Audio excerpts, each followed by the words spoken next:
I'll let you speak as far as to tell your story, because even though you explained it to me as far as how quickly everything had happened and decisions that you had to make. So yeah, can you just kind of tell that part of it? Absolutely. First, I'd like to thank you all for having me here. Like you said, Jamila, she speaks very highly of you. She says that you're a person who walks in gratitude. And I want to thank all of you for being humanitarians and getting this information out there. Thank you so much for having me on your platform.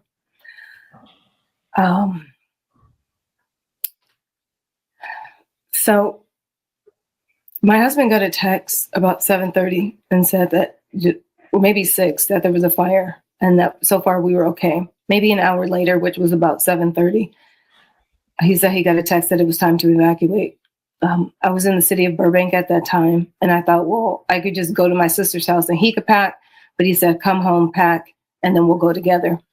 And so when I got, just the journey from Burbank to Altadena was very frightening because the winds, the winds were 80 to 90 miles per hour. I'm in a Prius.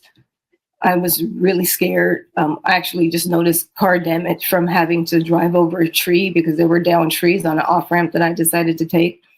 And as I was exiting the freeway, I was just kind of had this little mantra: I'm choosing to get home safe. That was just my matter of fact. I'm choosing to get home safe.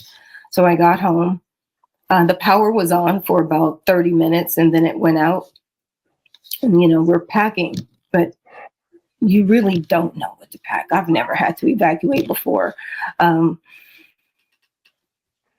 So I just have, little stuff. At least the cat was first. Then some toiletries, just really not even a lot because the brain is kind of just locked. It's locked. I'm asking myself, what do I take? So as I'm in the restroom getting toiletries, I look out my bathroom window and I can see the fire.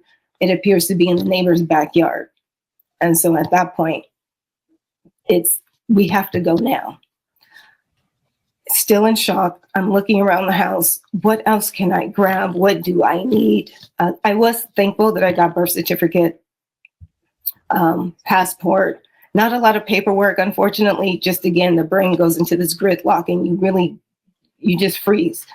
So I took a deep breath and I looked at my furniture and looked at the house and I just started saying goodbye to my furniture. Thank you.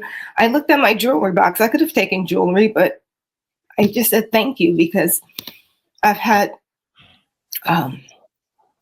guidance over the years that, when you release, you receive. And so if you know that, to let go. And I just started being grateful and I started dropping into the gratitude of thank you to this dresser that I used to hide in when I was 6 years old. Every time my sister went to the bathroom, I would go hide and she would come out and find me. Thank you, goodbye, thank you, goodbye. I also had that mantra leaving because I didn't want to feel bad that I didn't get enough stuff, that I was so hands off about collecting things that I didn't want to feel bad later because the brain chatter gets really intense. And so I just thought, as I loaded the car, again, the winds are still gusty, pushing me from behind. I'm landing on my toe. I'm on my tiptoes just because the gush of wind is intense. We're wearing goggles because there's debris. And my husband said he'd be behind me, but he actually stayed several hours later with the water hose trying to water the property down. But I did leave. And as I traveled down the hill, I continued with that mantra: I release to receive. I release to receive, because I could feel it. Like, did I get enough? Did we get everything? And we didn't. We did not. Wow, that's. I mean, thank you for sharing. Just hearing that story and listening to the mantras that you're telling yourself. First, we're thankful that you made it out with your lives, which is the most important thing. Yes. And I wrote that quote down: when you release, you receive. I was doing the research on Altadena, obviously, as it's coming to the news. And yes, we've heard about a lot of affluent areas, but if you could talk to us about Altadena, its makeup. I know over the past 30 to 40 years, it has changed. Talk to us about the makeup of it and what Altadena was prior to this moment. For me, I'm a newbie to Altadena. We were only there 3.5 years. It's a place where you can, just there's so much love, so much culture. A lot of, R&B musicians have come out of there. It's, literary art, just musicians, creatives. It's a really nice place to be. It's safe, it probably has its element that I've never been exposed to. I walked every morning, 7 o'clock in the morning. I've walked as early as 5 o'clock in the morning. Just really safe, quiet, serene community. And just a really great place, an extension of LA County. It's just really beautiful. And it's just, and it's gone, it's gone. A lot of culture. For all of us that are on the outside looking in, who want to help, what are some of the things that we can do to help you and the residents of your community if we don't know exactly what to do? That's a great question. Probably we don't even know what to tell you.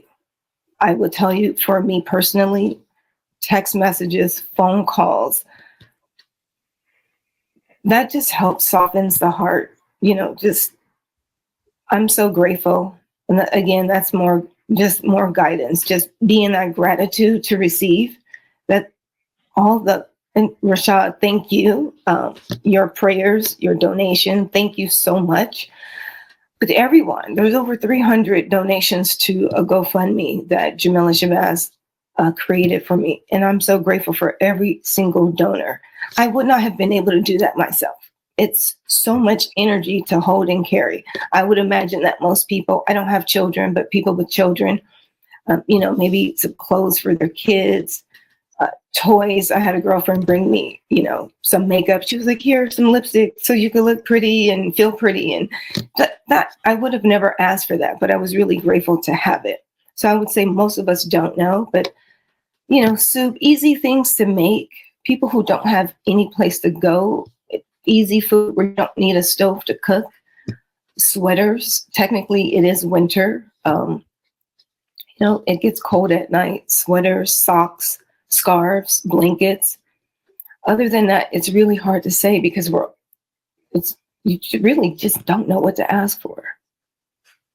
So let me ask you this. We saw areas that had issues with insurance companies dropping people. And in your area, were there any insurance issues? I have not heard personally.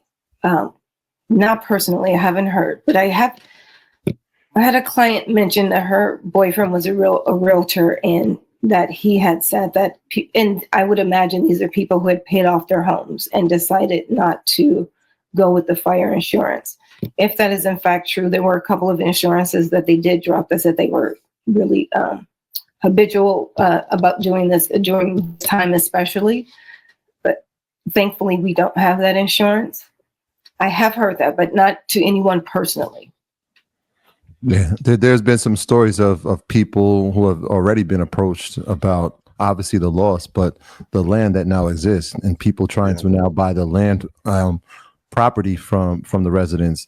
Have you heard stories like that? And if you could update us on that'd be great as well. Personally, I haven't heard stories. People were sending me information from Instagram and Facebook, like just be wary of people who are calling themselves adjusters, or I feel like the term I heard were grounders or something. So if your property was burned to the ground, they kind of act as a mediary to you and the insurance company. We haven't been approached, but I mean, comes when you have a tragic event that happens, people create scams and schemes to get ahead. So it really requires us to do our research.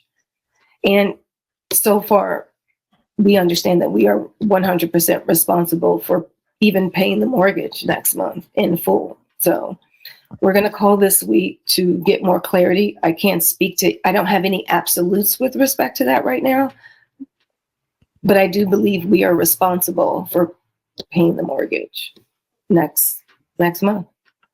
So the mortgage companies haven't reached out to give any reprieve even though this tragedy is worldwide news?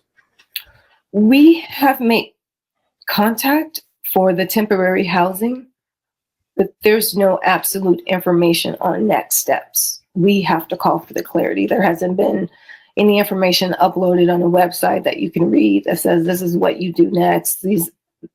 There's no hand holding right now. And I get it. They could be overwhelmed. I'm not going to judge. I'm just going to hold space for it. But right now, there's no absolutes. We just are under the impression right now today that in February, we would still have to pay for the house that no longer stands and the property.